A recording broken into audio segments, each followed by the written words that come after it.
Professor Sanday, intervening.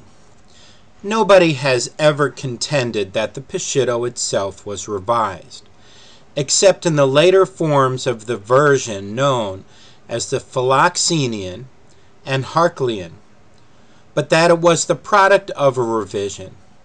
An analogous case is that of Codex Brixianus, and a small group of Latin authorities which go far to show that there was a revision of the Latin version before the time of Jerome, of which nothing is known historically.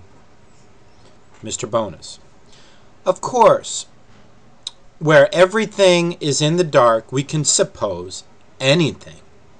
Turning to the second possibility under the first alternative, the Peshitta may be the outcome of an authoritative revision of the Syriac text. This appears to be Dr. Hort's view, and Dr. Hort seems inclined to suppose that it may have taken place not far from 300 AD. That is soon after the supposed first Syrian Greek revision. I've always felt, this explanation was not expressed quite accurately at the time, but is given here in the form which it should have taken. Right. That is soon after supposed first Syrian Greek revision.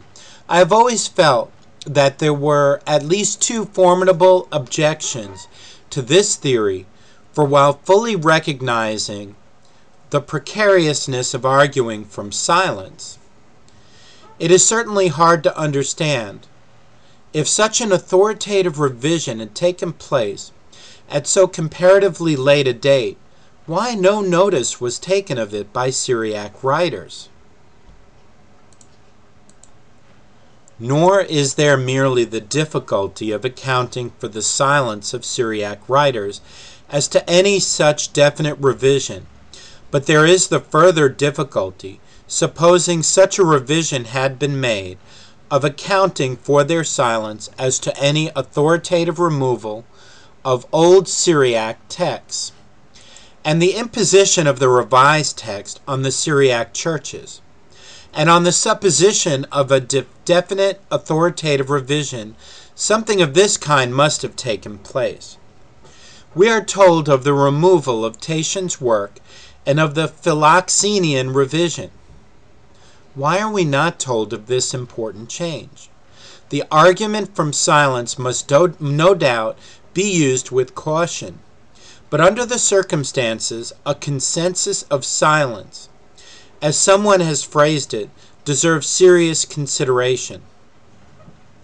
The first possibility of the second alternative is that the Peshitta may be a direct translation made from the Greek somewhere about 300 AD. That is soon after Dr. Hort's supposed first Syriac or Greek revision, and based upon that revision. But the objections to the previous suppositions apply with equal force to this. Lastly, there is the possibility that the Peshitta is a direct translation from the Greek made at a time long anterior to 300 AD, at a time, that is to say, when literary and ecclesiastical activity in the Syriac churches was, by comparison with that of a later age, feeble, when, in the language of Canon Cook, such a transaction might have escaped notice or have been passed over as of slight historical importance, not bearing upon the external organization of the church or upon controversies which occupied almost exclusively the minds of its chief representatives.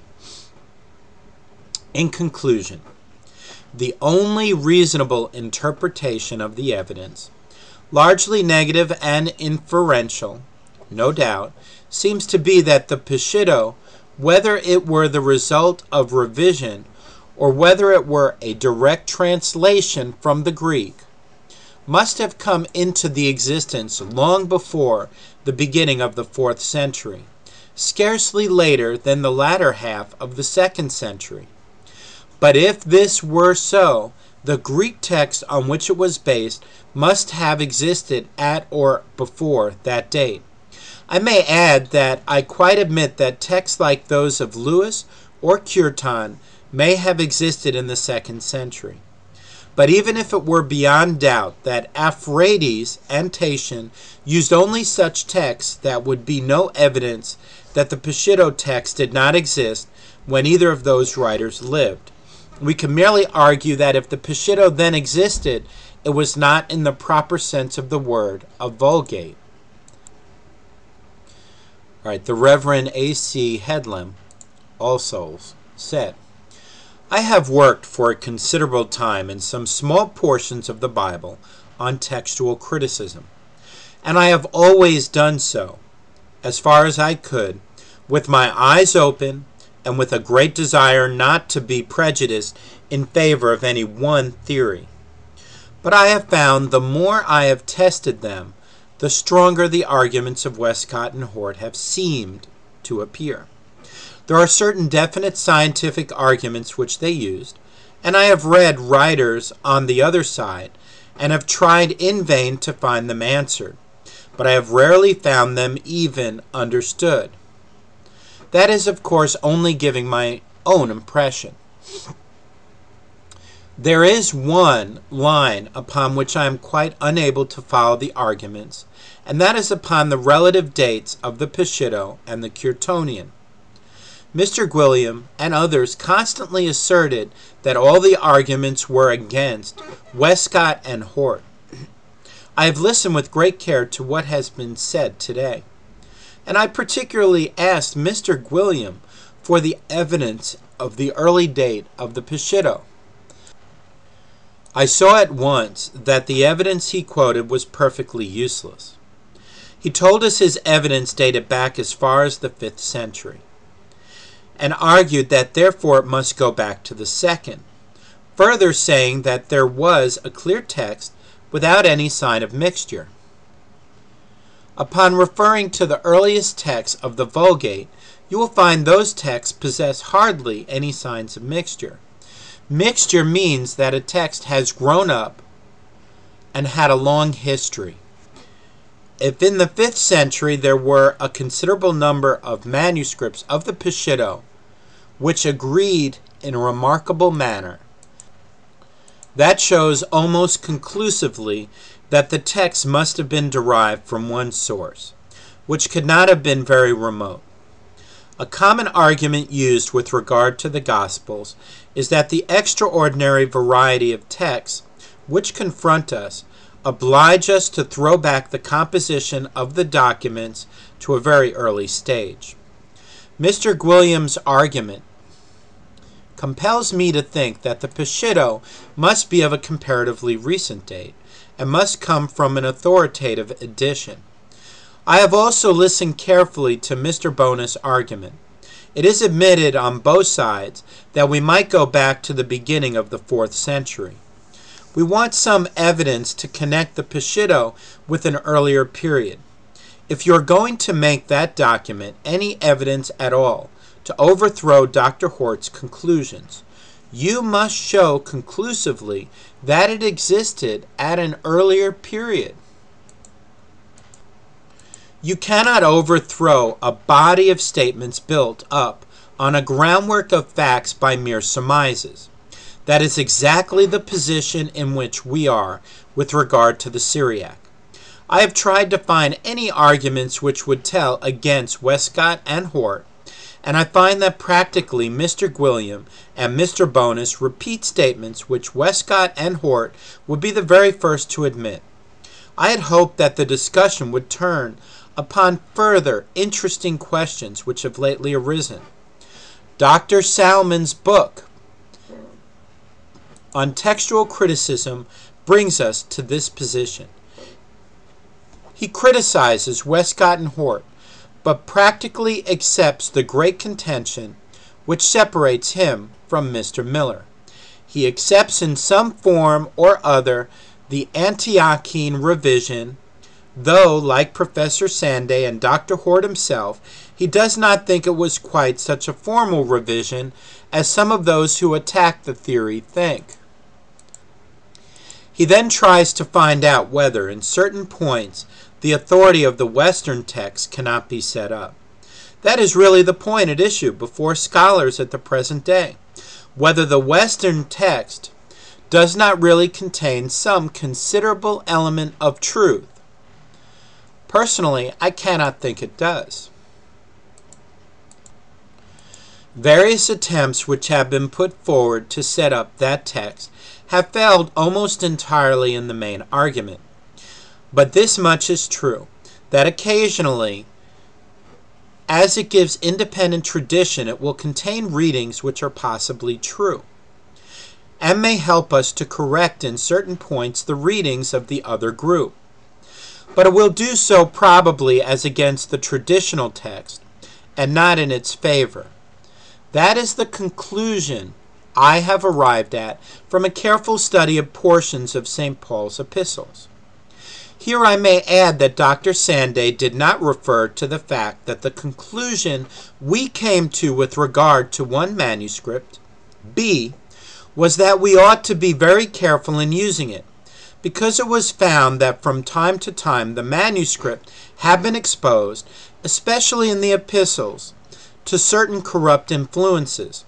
As a matter of fact, sometimes when the manuscript stands quite alone and is unsupported by any other authorities, it gives a reading which in some small point, where one would hardly expect it to occur, was that which in all probability was an original reading. One has to be very cautious indeed about taking a reading upon the authority of a single manuscript, but sometimes we feel inclined to do so. Mr. Miller has asked the question what the classical scholar would do when face to face with the mass of evidence contained in the New Testament. We happen to know what a classical scholar has done. Dr. Blass came as a classical scholar to the study of the New Testament and of the Acts of the Apostles. The very first thing he did was to sweep away a whole mass of later authorities, saying that to a classical student like himself, coming to such good authorities as the New Testament was preserved in, it seemed perfectly useless to consider those later authorities which clearly contained a mixed text. As a matter of fact, in the case of most classical texts now, authorities have discovered that the mass of manuscripts are derived from one single authority, and it is very rarely indeed that any attention is paid to the great majority of them. Prebendary Miller. I have only a few words to say in reply. With respect to the last remark, I think what Dr. Blass did can hardly be justified. It is quite true that that is what a classical scholar has done, but it is surely throwing away evidence which he has no right to do. You might easily go to another scholar, Lockman, who did the same. They have thought it impossible to deal with so much evidence. It seems to me that it is a very poor reason for casting away a great quantity of evidence because it is beyond your powers to deal with it in one age. Turning to the other point, the Peshitta, it is very curious that there should be such a difference between those who think the Peshitta came from the first and those who say they cannot find any evidence to show that such was the case. We trace it back in line of evidence. It occurs in the readings of Aphrodites and Ephraim Cyrus, according to accounts, but there is no time to argue the question now. I would rather refer to an article in the Church Quarterly and to a chapter in my first volume. But there is one thing I think ought to be borne in mind, that the Peshitta has not got the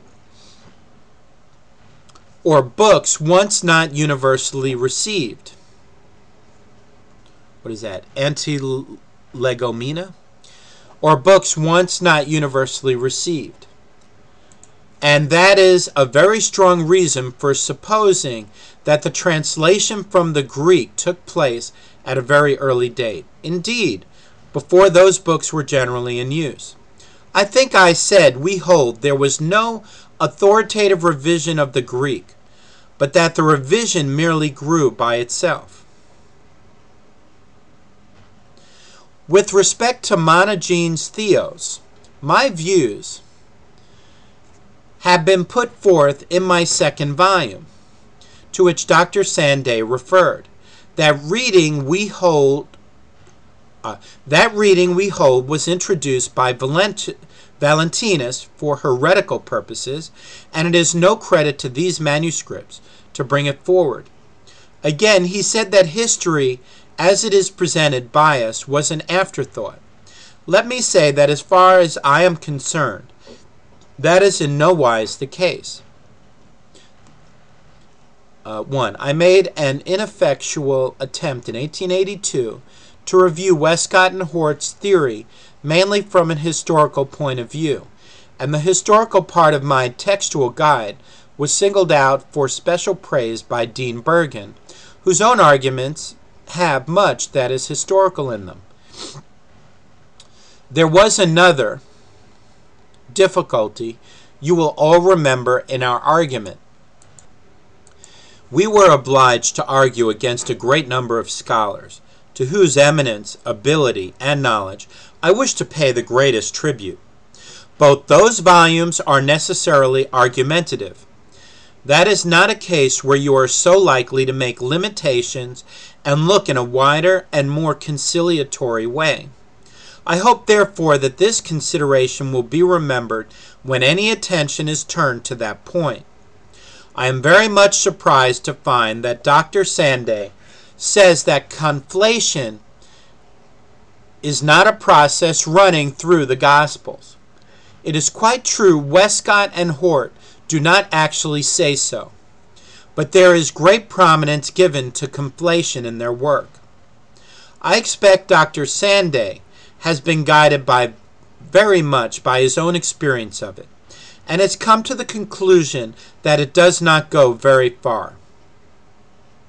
I am quite sure anybody reading Dr. Hort's book will infer that it holds a very integral place in his theory and is very important in that theory. I do not think it can be justified, and I am delighted to feel that Dr. Sanday agrees with me upon this point. I do not think it is necessary, after all the argument we have had, to discuss further the subject.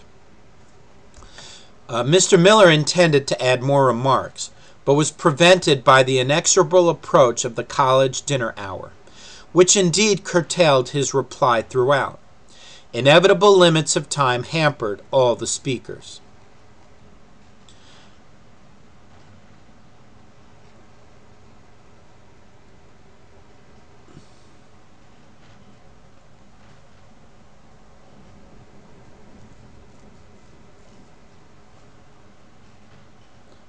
And it looks like this is indeed at the end of the book. Thank you so much for your patience and listening. If there's any issues, please comment underneath the videos to let me know. These videos could always be redone. It's just a question of finding the time. Thank you, and may you've gotten some blessing out of this debate.